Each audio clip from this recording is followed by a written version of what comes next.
krpelja ima na moru, tamo su isto vezani uz određene životinje, ali krpelji na moru nisu zaraženi, tamo nije endemsko područje za lajmsku boreliozu i za krpeljni meningoencefalitis.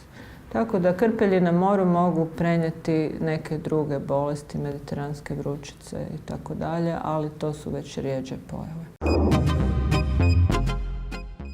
Sezona krpelja počinje s buđenjem prirode u proljeće. Onda postaju krpelji aktivni, da tako kažem, bude se, znači možemo negdje računati od 4. mjeseca da počinje sezona krpelja. Krpelji i kućni ljubimci su stvar koja ide jedna s drugom, znači kućni ljubimci mogu imati krpelje i krpelji mogu biti opasni, mogu kućnim ljubimcima dati neke određene bolesti isto prenijeti. Međutim, za samog čovjeka to ne predstavlja neku opasnost da se oni mogu zaraziti od svojih kućnih ljubimaca.